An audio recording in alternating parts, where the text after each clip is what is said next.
we gather for fun and to reflect on this past year, we're grateful for your creation that we hold dear.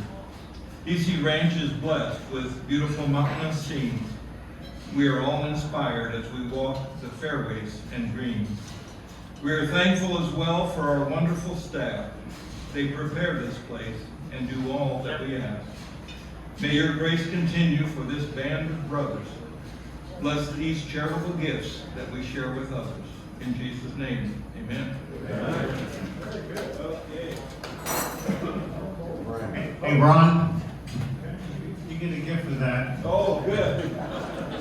You didn't catch it right up on the water. It shall return. As you probably know, Ron makes those up himself, and he's got a real talent for that. Before turning this over to the MC for the day, I do have one award to give. We don't give this award out very often. It's the Nicest Guy in the Club award. The last time we did that was about 10 years ago, and the recipient was Bill Lucas. And the recipient this year, after talking to a lot of members, and especially a lot of staff, is Mike Hickey.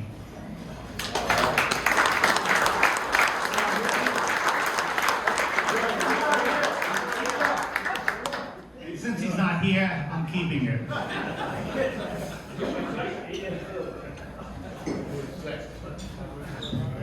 Each year for maybe the last 7 years or so now, we've called the DC Ranch Talent Scout person to see who in the club can do our MCing. About 7 years ago, they told us, let's use Rich Jedlowski, who came into Karnak for the first time. Rich was a little rough on some people, but he did a nice job. But the following year, and for many years thereafter, Larry Josephson came to Karnak and did a fantastic job. He spent most of the year coming up with original ideas.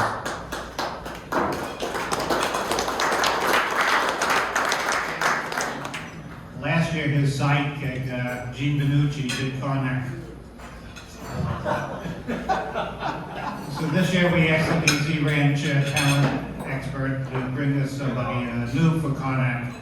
And they came back and said, we cannot find Karnak, so we got a bozo instead.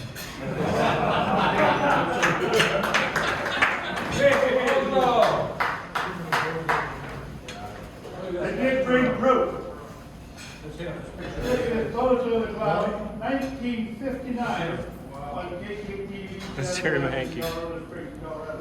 That's you. So, that's you. Now remember this. Remember this carnation milk cart. Yeah. Okay, remember. I gotta remember that. I remember it well. And a number of people ask me, how in the world did you ever become Bozo? It's rather simple. In 1959, I was trying to earn some money to go to college because all my other friends were already there, and I was getting $1 an hour. And I was doing 2 little TV shows in Colorado Springs, one called Cousin Jerry and one called Animal Fair. And they came to me and they said, how would you like to be Bozo? I said, I don't know, I've seen Bozo. Well, the price went from $1 an hour to $25 an hour. And so, being rather realistic, I thought that was a pretty good deal. But in the process, I had to go to Bozo school. Bozo U. Bozo you too. It was held in San Francisco. And I think maybe I know in San Francisco there was a place called Off Broadway. It was the first place that opened with topless waitresses. And that's where they had lunch the first day at Bozo U. And I happened to be sitting with my back kind of to the restaurant with a big corner circular booth. And all of a sudden, Jerry, you better order because you're first. Well, I turn around and there I am nose to nose with the right one. And so I said, well, maybe you better order it because I'm not quite sure what I'm going to order yet. Also, after Bozo U, I went back to Colorado Springs and became Bozo on KKTV. 5 days a week, 90 minutes a day, unscripted. Just a whole lot of kids and a whole lot of parents to deal with.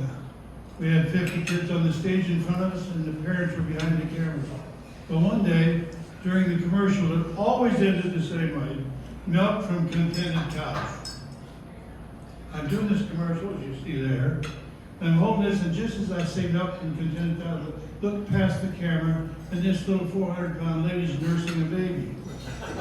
So now the milk from content. And in those days, of course, the control room liked to just hang you out to dry. And so there I was, milk from contented cows, couldn't say another word. A couple of years ago, I was in Home Depot, and this young lady came by in her somewhat sparsely clad outfit, and she had rather nice ones, and obviously I looked, watched her go by. And she said, "Well, what are you looking at?" I said, "Well, a pair of those kept me alive for the first year of my life, so I appreciate it very much."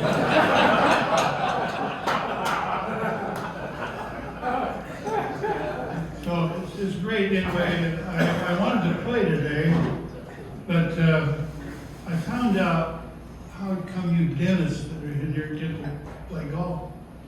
Because I spent Thursday in the dentist chair for 7 hours and had a root canal, taken a tooth out, and after the 7 hours, they asked for $8,500. And so I understand why some of you can play golf as much as you do. Well, the Lutz Group, in its 20 years of existence, I believe it's around 20 years, today, this year, you had 106 players play at various times, which is quite an honor. And many of you guys that are here for your first years, you got to know DC Ranch by being in the Lucas Group, because they welcomed just about everyone. Some of you not necessarily welcome again. But the one thing that hasn't changed, inflation in this group hasn't been bothered. You started out at $10, and I think you're still at $10. And this year, you will be giving as much as $4,500 to a charity, and over the years, it's gone over $40,000.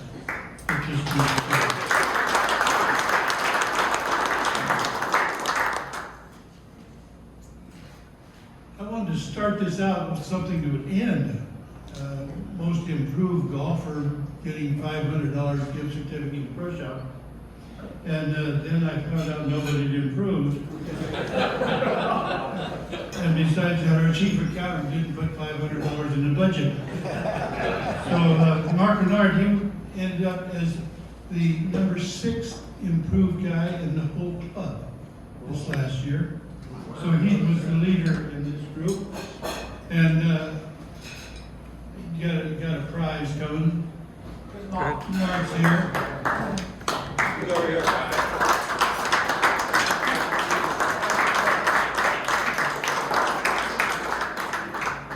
And Ken Boland was the next in the group to be most improved. Now, Ken, as you know, was a great flyer, and he was flying and retired and became a minister. And he was interviewing a little girl in his church one day, and he said to her, he says, "What's the most important verse you know in the Bible?" She looked at him and she said, "Well, I guess it's when Jesus turned water into wine." He said, "Well, that's quite a story. What does that teach you?" She said, "Well, when you run out of wine, you pray."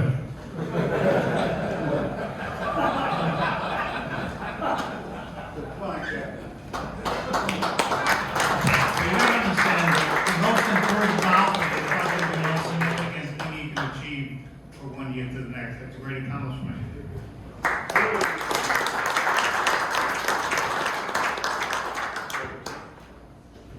One of the things that happened again one time in this church, he was out in the valley, small church. His responsibility was going through the collection plate, getting the money put together, depositing the money. His first Sunday out there, he was going through it, and this one little pink envelope had $1,000 in it. Wow, that was something. So we thought the next week, sure enough, here's this pink envelope again with another $1,000 in it.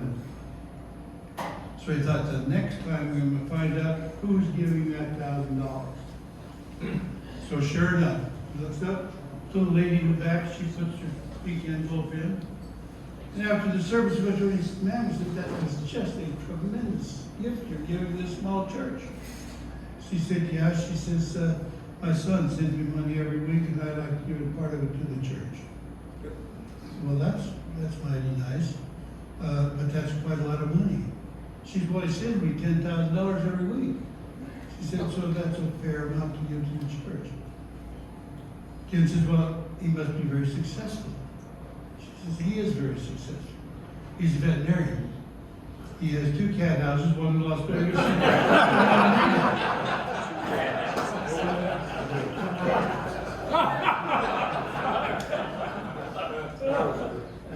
And then on the most improved list, I asked them for a little information about the organization, so this is the information they gave me. When you get down to not quite so most improved, you get to Joe Spencer. And Joe finished 126th in the club for improvement this year. So, Joe, I hope you stand up. Thank you very much. To be fair, I'm No, not it's going to okay.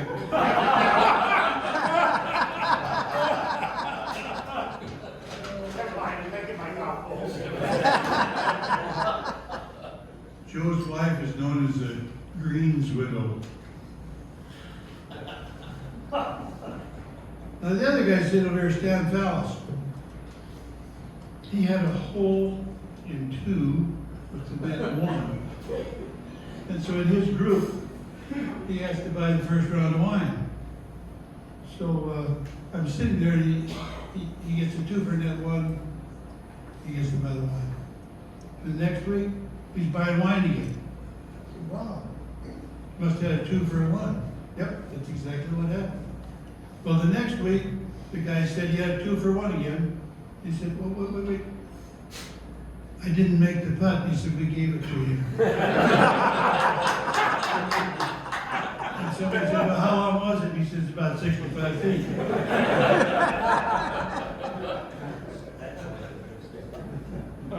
And Rich Shiner, sorry he's not here because they'll know it all, Rich. He's the one that had the most greenies out of this whole group for the year. And he won the last 5 out of 6 years. So, Rich, you know, I'm sorry he's not here because a friend of his invited him to play water polo once. And he said, "Well, I can't because I don't know how to ride a horse." Okay.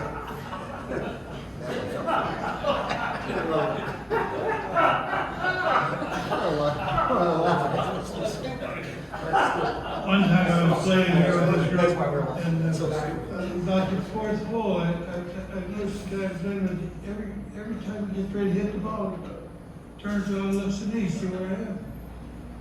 About the 4th hole, I said, what gives here? What bothers you? Am I standing in the wrong place or what? He said, "No," he says, "you know, playing with you makes me very nervous because I'm afraid I might break a rule." I had to look him straight in the eye and say, "You know, we're only on the 3rd hole, 4th hole. You've broken 3 rules, and you've been disqualified once."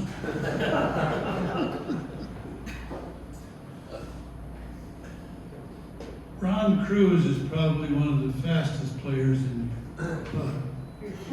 And this year he had a hole-in-one on number 3, as I recall. The only problem was he didn't have any witnesses because the other guys are still putting out on number 2.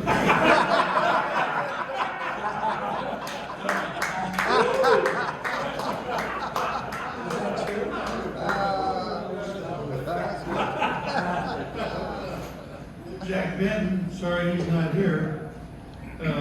Speaking of Jack, the other day I had the opportunity to play a little poker over in a town way over there that Jim Packard went to. And Jim Packard, I thought, should be playing with Benton. because Packard could hit the ball before the cart stopped, and then it takes a minute and a half to get his club ready. So, I didn't buy him back so they could play together. He had played in 2 seconds. Now, the guy that won the most money, oh boy, Mark Braslow. He's won this 6 out of 7 years. And this year he won $375. He's got a prize coming. We're not gonna give it to him, but he's got one.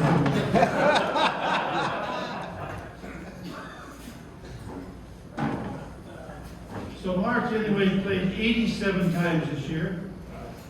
Anyway, you gotta get your prize. No, that's a. Come on up and take the eating first.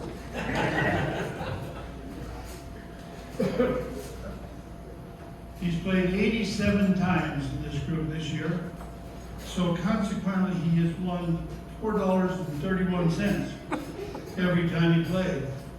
Now that's pretty good, because all the rest of you guys lost money. Mark, congratulations.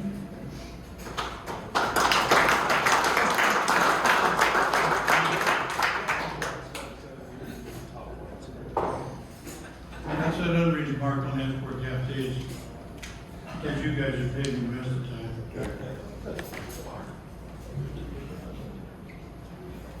You know, the club built this new 7-Eleven store over there on number 15. Right, exactly. And there's just about everything in there you could ask for. And so you stop there with the number 12 and you rush in there and get a bunch of candy, and I look around and some of you folks have the candy that you carry under your belt that you really wouldn't have to eat anymore, but you do go in there and grab some anyway. Then you play number 12, 13, race down the hill to number 14, and go in there again. And then about halfway down or 15, you remember you forgot what you went in there first time for. And so you reach out over in the bushes and you decide to just whiz it in the bush. Well, there seems to be a lady that lives on this hole. I won't say anything who it is, but hello? Is that for me? Tell her I'm busy. Anyway, there's a lady out here with binoculars that kind of keeps track of what's going on that hole. And so she says, "Hey, Joe." Oh, I was going to mention that. Look what this guy's doing over there in the bushes. Joe says, "If it bothers you so much, why don't you call the cops?" She said, "Well, what would they do? Come out here and arrest him for insufficient exposure?"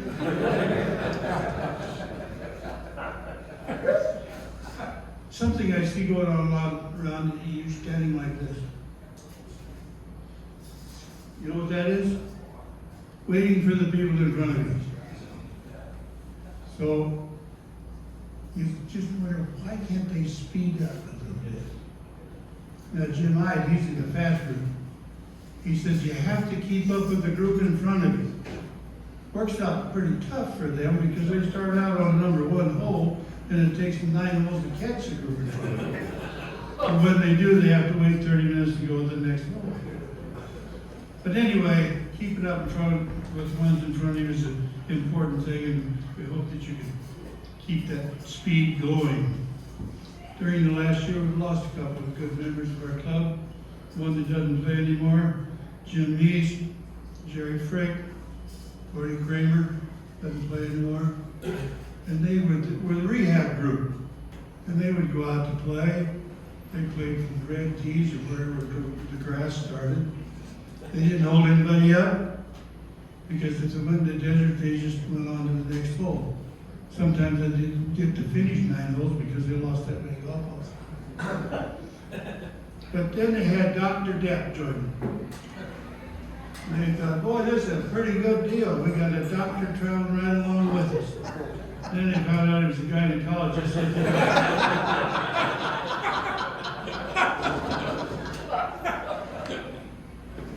Doug Johnson. Now, Doug, he's Let's see, he's played quite a few times on here this year. I don't remember just exactly how many. But you know, he travels, he takes a lot of vacations with his ex-wife. And one of the guys was listening to him, they said, "Look, Doug, how do you live without her?" And he says, "Much cheaper." Then we get to Mr. Joe Fish. Joe Fish. He's an inspiration to all of us. Joe probably gets more use out of this club than any 5 of us do. He exercises here, he eats breakfast here, he showers here, he plays golf here. I'm shouting.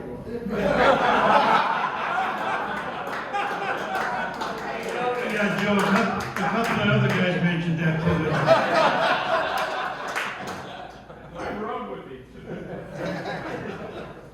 Joe Feast has so much money that he bought a new suit to put in his closet just for the moths.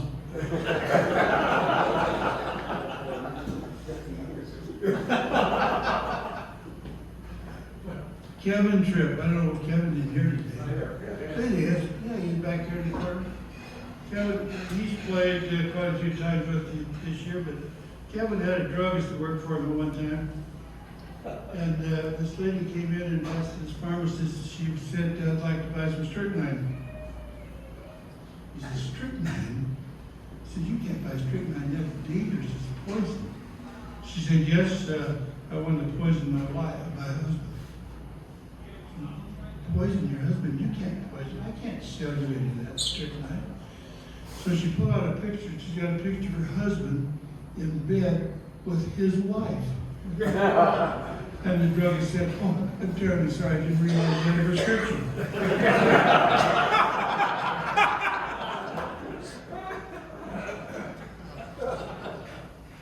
So let's see. Benton lost the most money this year.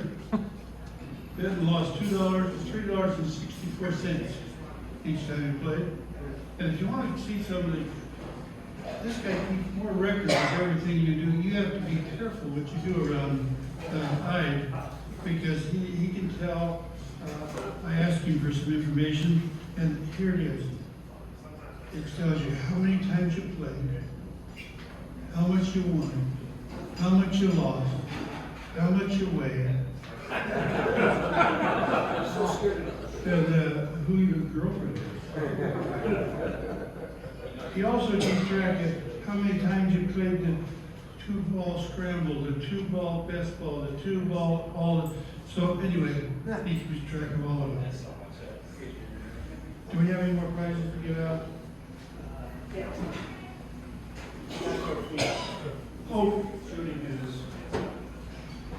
Oh yes, Joe Feast shot his age twice, and I think he shot one time under his age. Yeah. So, Joe Feast.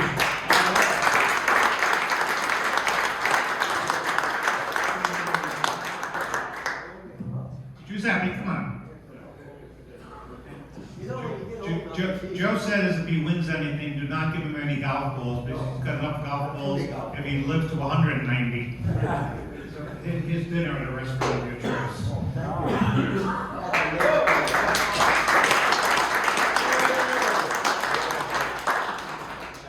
Joe Fish knows exactly where all the bargains are.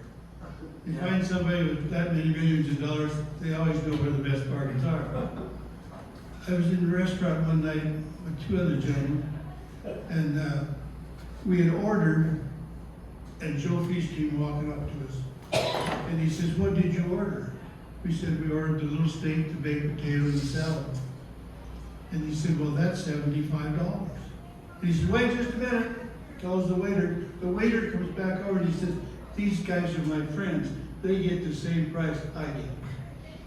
Joe, we thank you for that. Do you remember that happening? 15 years ago.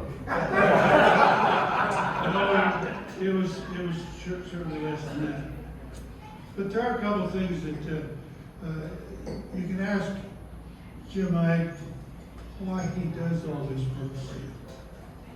And you get one reply: "I just want to aggravate myself." I'm successful. And he's successful in doing it. And if you ever sit next to him in the morning when he's going through all this stuff, number one, he's got to count all the money. Number two, he's got to make sure he gets all the money. And number three is who didn't show up, why they didn't show up, and who can answer the reply to all, and he can get the reply. So he goes through a whole lot every darn week for you guys, and I think he does a super duper job. And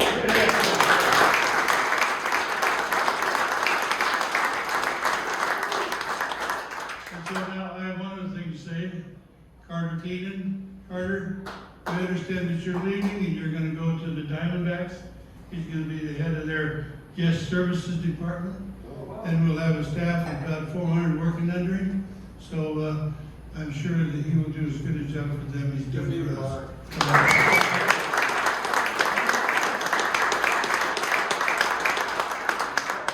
So I leave you with this comment. The next time you hear anybody call those guys in Washington bozos, I want you to correct them and tell them, you know a bozo, and you're not a bozo.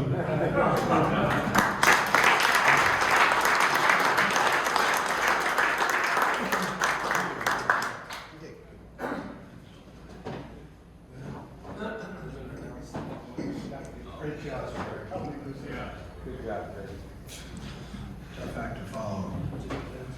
We should really thank Jerry because he literally came off of a sick bed to come do this today. So we're really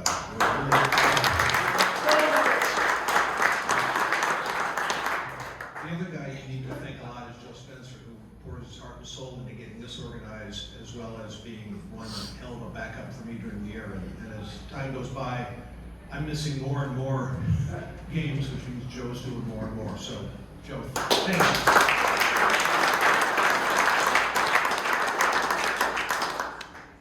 It turns out, as far as our game goes, that those of you who played in threes did pretty well. We played it. For 3 hours.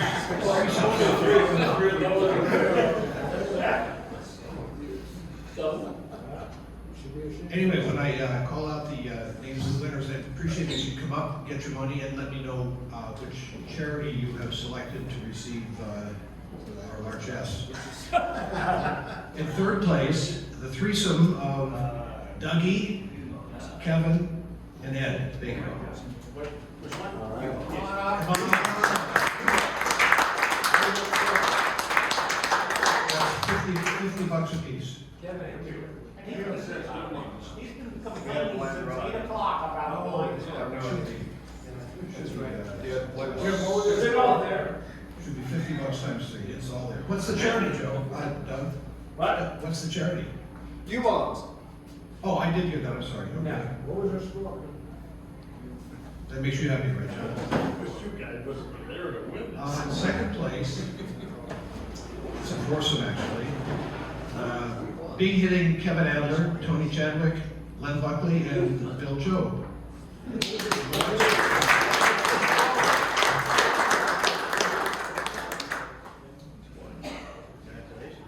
I think someone's trying to audit the scores to determine the scores. The third place score was 17 under.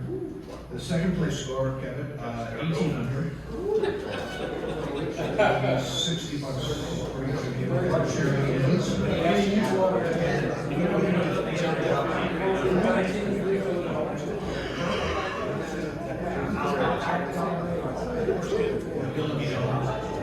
before the day's over. In first place, another threesome, Red, Kenny Wallace, along with Larry Moore and Carter. And their score was 22 under.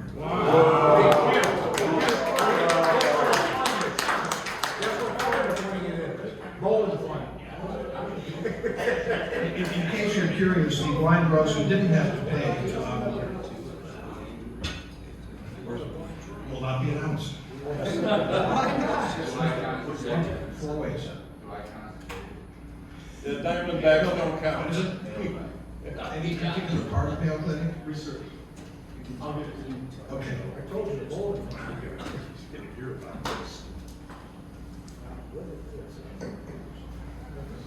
I have nothing else to add except thank you for. Oh, I'm sorry. For all of Jerry's work. We'll give him some golf balls. Even though he hasn't played golf for so long, he'll eventually be out there once his mouth heals. Don't take that the wrong way. I think that's it, Rachel. That's it, everybody. Thanks for playing. Enjoy it.